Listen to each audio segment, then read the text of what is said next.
Hello friends, इस video में आज हम रिव्यू करने वाले हैं द रेजिडेंस वेब सीरीज को। द रेजिडेंस वेब सीरीज जिसे रिलीज किया गया है ओटीटी प्लेटफॉर्म नेटफ्लिक्स पर। वेब सीरीज की ओरिजिनल लैंग्वेज तो इंग्लिश है, लेकिन आप इस वेब सीरीज का मजा हिंदी में भी ले सकते हैं। वेब सीरीज के टोटल 8 एपिसोड इस सीजन में आपको देखने को मिलने वाले हैं, जिनकी अगर लेंथ की बात की जाए तो ये वेरी करती है 50 मिनट से 1 घंटे के बीच में। लास्ट वाला जो 8th एपिसोड है वो 1 घंटा 27 मिनट का है। द रेजिडेंस वेब सीरीज एक murder mystery drama web series है जो हू डन इट कंसेप्ट पर बेस्ड है। क्या ये आपको देखनी चाहिए? क्या वाकई ये आपका टाइम डिजर्व करती है? और कितनी एंटरटेनमेंट वैल्यू ये प्रोवाइड करने वाली है ऑडियंस के लिए, आइए जानते हैं इस वीडियो में। आइए एक नजर डालते हैं वेब सीरीज की स्टोरी पर। ये वेब सीरीज हमें दिखाती है कि व्हाइट हाउस में एक स्टेट डिनर ऑर्गेनाइज किया जाता है, जिसमें खास फोकस होता है ऑस्ट्रेलिया और अमेरिका के संबंधों को बेहतर बनाने का।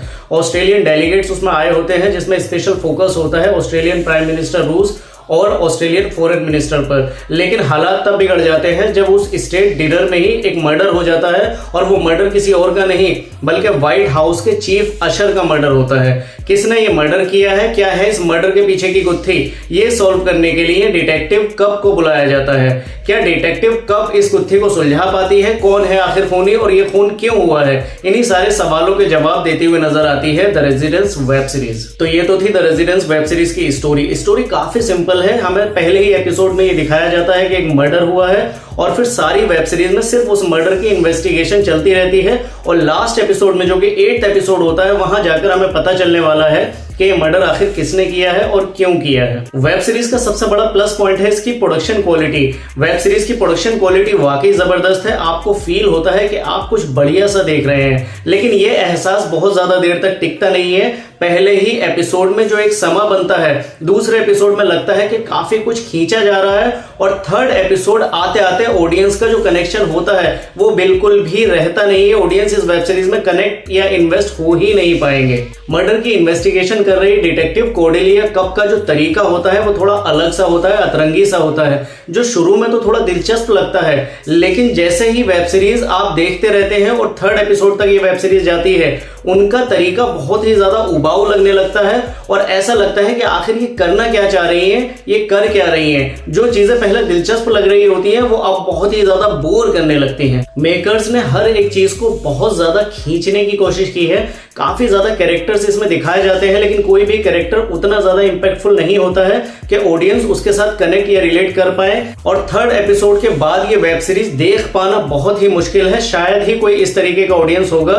जो इस वेब सीरीज को पूरा देख पाए। मतलब बहुत ही फालतू की चीजें इस वेब सीरीज में दिखाई गई हैं, जो कहीं से भी ऑडियंस को एंटरटेन नहीं करने वाली हैं, बल्कि ऑडियंस को बोर ही फील कराने वाली हैं। या तो आप ये वेब सीरीज वहीं पर छोड़ देंगे या फिर कुछ और काम करने लगेंगे, लेकिन आप ये वेब सीरीज पूरी देख पाए ये बहुत ही मुश्किल काम है। कई जगह पर वेब सीरीज में मेकर्स ने सार्काज्म करके ऑडियंस को हंसाने की कोशिश की है, लेकिन वो बिल्कुल भी इंपैक्टफुल नहीं रहता है। ऑडियंस को उसमें बिल्कुल भी मजा नहीं आने वाला है। और वेब सीरीज में इतना फालतू कुछ दिखाया गया है कि अगर आप इस वेब सीरीज का फर्स्ट एपिसोड देखते हैं, सेकंड एपिसोड देखते हैं, और उसके बाद सारे एपिसोड स्किप करके लास्ट वाला एपिसोड देख लेते हैं, तब भी आपको ये बिल्कुल भी फील नहीं होगा कि आपने कोई एपिसोड छोड़ दिया है। मतलब ये कि सिर्फ 3 एपिसोड देखकर ही आप पूरी वेब सीरीज कवर कर पाएंगे। अगर एक्टर्स की एक्टिंग परफॉर्मेंसेस की बात की जाए तो सारे ही एक्टर्स ने अच्छा काम किया है। वेब सीरीज का बैकग्राउंड म्यूजिक भी डिसेंट सा है, और अगर डायलॉग्स की बात की जाए या हिंदी डबिंग की बात की जाए तो वहां भी कोई शिकायत नहीं मिलती है। लेकिन जो सबसे बड़ी शिकायत है वो है इसका कंटेंट, डायरेक्शन और स्क्रीन प्ले।